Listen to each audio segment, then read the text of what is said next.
Today's project is hanging up this cork board slash dry erase board. This is a little bit more involved than just hanging a regular picture because people are going to be putting push pins into this, sticking magnets on here, writing on here. This is going to be getting touched and handled every day, so we need a real secure connection to the wall. In order to facilitate that, they've given us keyhole slots. And basically how that works is you put the screws in the wall, and then when you put the frame up against the wall, if you can see that the head of the screw just drops in there, and it goes up into the narrow part of the slot and it kind of locks in there. But you got to do that all blind. All the screws have to be in place in exactly the right position before you even try and hang the frame. And if you're off by, say, a quarter of an inch or maybe an eighth of an inch, it's not going to line up, and then you're going to start turning your wall into Swiss cheese. And this has got not just one or two, but this is 1, 2, 3, 4 keyhole slots that all have to be in the right place, and they have to be level, they have to be square, and you want the frame to wind up in the right place so it looks it looks normal. So let me show you how I'm going to go about doing that. Instead of trying to measure this, instead of trying to like measure from here to here and try, that's just going to be too complicated, and it's probably going to introduce too much error no matter how careful I am. So what I'm going to do is I'm going to go ahead and I'm going to take this whole frame and I'm going to trace that onto a piece of this building paper here. I keep this paper around for all kinds of purposes when I'm painting, or even just when I've got my 2-year-old doing craft projects on the kitchen table. I use it to protect the table. This is great stuff to have around.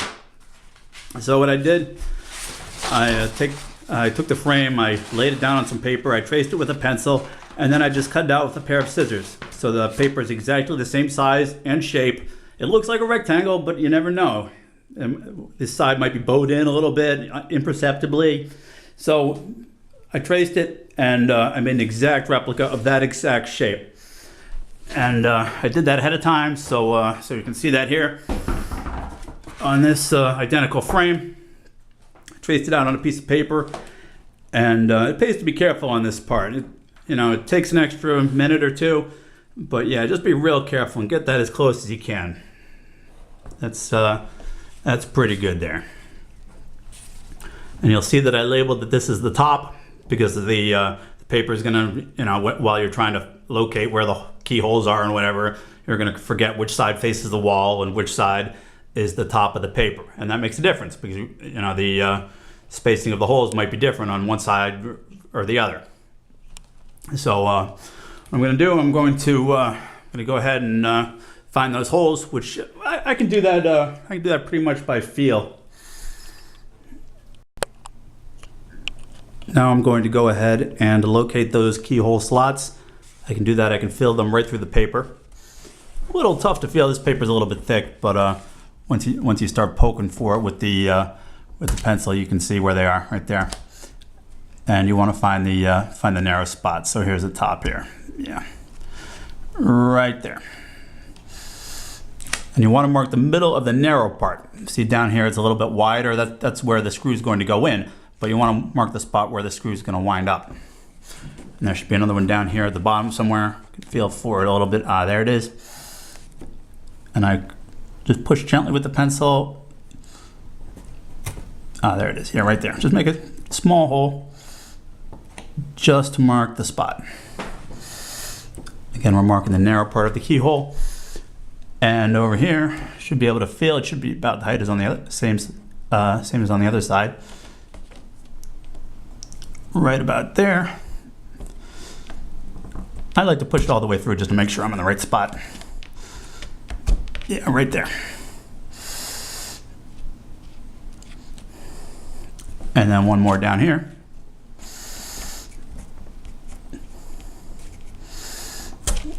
Right there. Okay. So if I hang that up on the wall and I put 4 screws into those 4 places, the frame should fit on there perfectly first time. Now I have the template hanging on the wall. I like the way it looks. It's level. I can reach it. It's convenient. So I'm going to go ahead and mark where my screw holes are going to go. To do that, rather than using a pencil, I want to just use a nice sharp instrument so I can push through without worrying about breaking the tip off.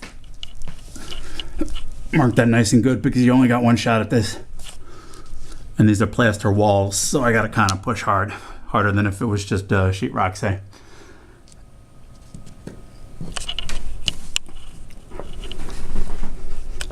Right there. And another one's going to go up here. This hole's a little bit big. I know I have to go at the top of this because I had to probe a little bit to find where my hole was, but I know it's right there.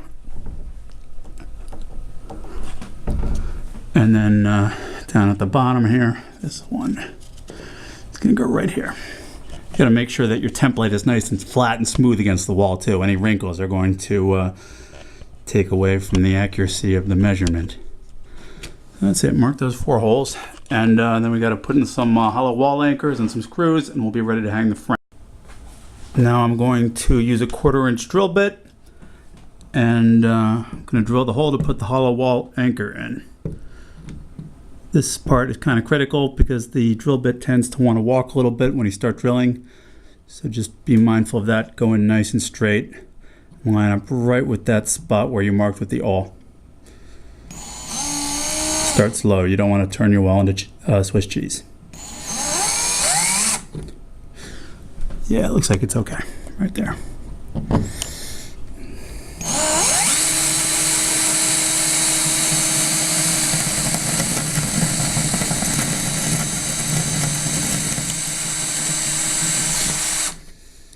And as soon as you get through, you want to stop.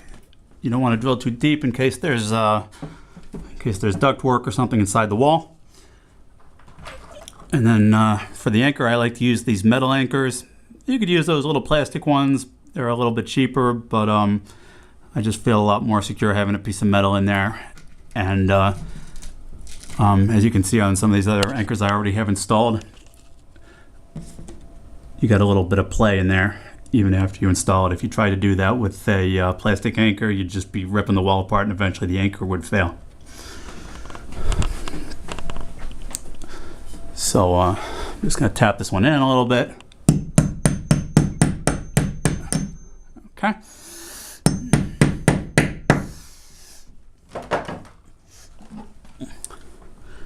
And then as we tighten this screw, it's going to pull together those tabs in the back.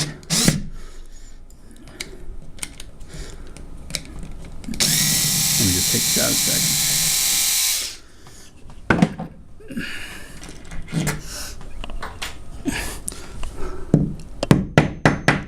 Flatten that out a little bit.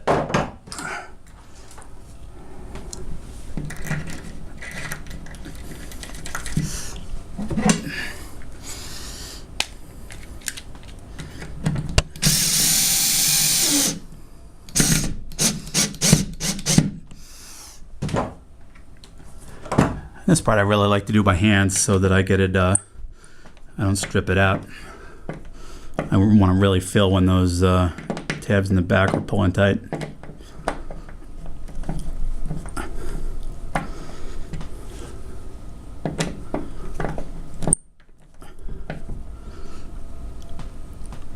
Oh yeah, that's pretty tight. Okay. So I'm just going to back that off a little bit so that it'll be able to fit in the keyhole, and we'll do a test fit. Everything should fit perfectly.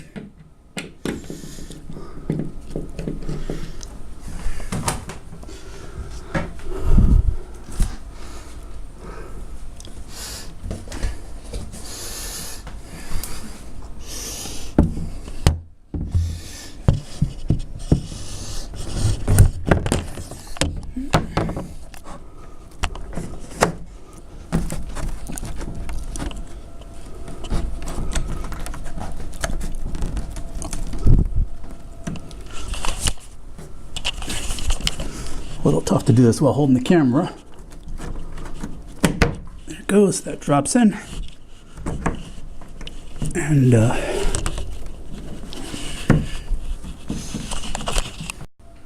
And there you can see it's on there. Nice and secure. Doesn't wiggle at all. To take it off, you just gotta lift it up.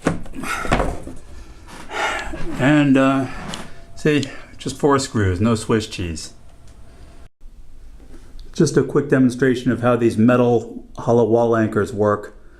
There's a metal sleeve here which secures itself on the inside of the wall, and then there's a screw that threads into the middle of that. And when you tighten the screw up, these metal ribs here kind of bow out and lock themselves on the inside of the wall. This gives you a much stronger anchor than just friction fit with a plastic anchor. So let me just show you how this works real quick. Pretend that my pliers here were actually the wall itself. When I tighten this screw, you can see it opening up. And if that were inside of the wall, that would be locking on the inside of the wall. Nice and tight.